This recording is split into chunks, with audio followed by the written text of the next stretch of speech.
ইউরোপের উন্নত দেশে পা ফেলেই ঘুরে যাবে ভাগ্যের চাকা। দালালের এমন প্রলোভনে পড়েন নরসিংদীর সোহান মিয়া ও তার বোনের জামাই আকরাম মিয়া। দালাল চক্র তাদের রাশিয়ানিয়া ক্লিনারের চাকরি দেওয়ার কথা থাকলেও নিয়োগ দেন রাশিয়ার হয়ে ইউক্রেনের বিরুদ্ধে যুদ্ধ করার জন্য।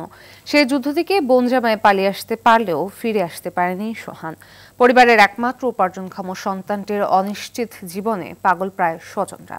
নরসিংদী প্রতিনিধি নূরে আলম রনির তথ্যচিত্র জানাচ্ছেন নাদিরা সুলতানা। ১.৫ বছরের ফারহান জানে না তার বাবা এখন জীবন মৃত্যুর সন্ধিক্ষণে লড়ছেন। নরসিংদীর পলাশ উপজেলার ইছাখালী গ্রামের সোহান মিয়া ভাগ্যের চাকা ঘোরাতে গেল বছর ২২ ডিসেম্বর ছোট বোন জামাই আকরাম হোসেনকে সঙ্গে নিয়ে রাশিয়া পাড়ি জমান। স্বপ্ন ছিল আয় করে পরিবারের দুর্দশা দূর করবেন, কিন্তু দালালের খপ্পরে পড়ে এখন রাশিয়ার হয়ে যুদ্ধ করছেন তিনি। এজন্য দেয়া হয় প্রশিক্ষণও। এর মধ্যে আকরাম পালিয়ে আসতে পারলেও ফিরে আসতে পারেনি সোহান। কান্নাকাটি করতেছে যে এখানে ওরা আগে যা বলছে সবকিছু মিথ্যা। আর্মির প্রশিক্ষণ দেওয়া হইতেছে, ট্রেনিং করাইতেছে, যুদ্ধের জন্য প্রস্তুত করাইতেছে।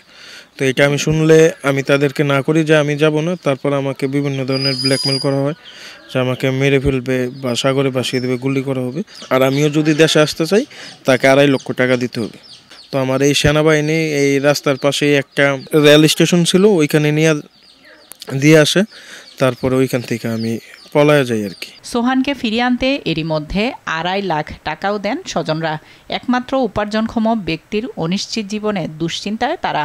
তোমরা আমাকে ২,৬০,০০০ টাকা দাও, তোমাকে আমি ২৪ ঘন্টার ভিতরে দেশে এনে দেবো। তো দিন পরে ওনার কাছে উনি আমার বলতেছে আমার তো কিছুই করতেছে না, তোমরা কি টাকা পয়সা দিয়ে এসছো, আমি তো মারা যাচ্ছে একবারে।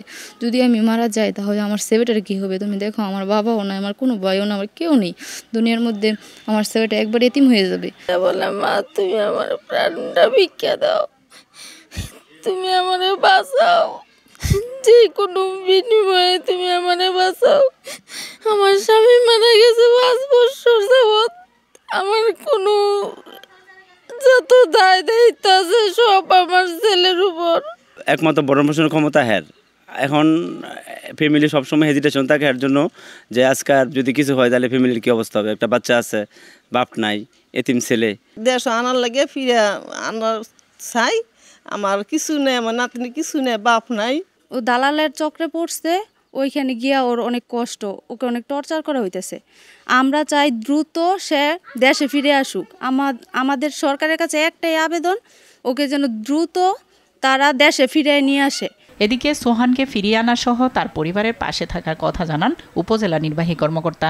আমরা চেষ্টা করব যে যুদ্ধে যাকে ব্যবহার করা হচ্ছে মিনিস্ট্রির মাধ্যমে তাকে ফেরত আনা সম্ভব। ওনারা যদি আমাদের এখানে একটা আবেদন করে বা মানে রিটেন কোনো ফরম্যাট যদি থাকে সেটার মাধ্যমে অবশ্যই আমরা এটা সরকারের নলেজে নিয়ে আসবো।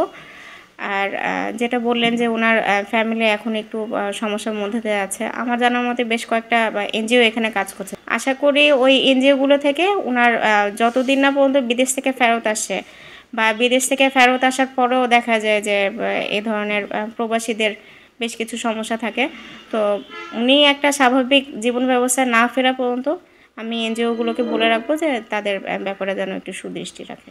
সোহানকে মৃত্যুর মুখে ঠেলে দেয়া দালালদের কঠোর শাস্তি নিশ্চিত করবে সরকার, এমনটাই প্রত্যাশা ভুক্তভোগীদের। নাদিরা সুলতানা, RTV।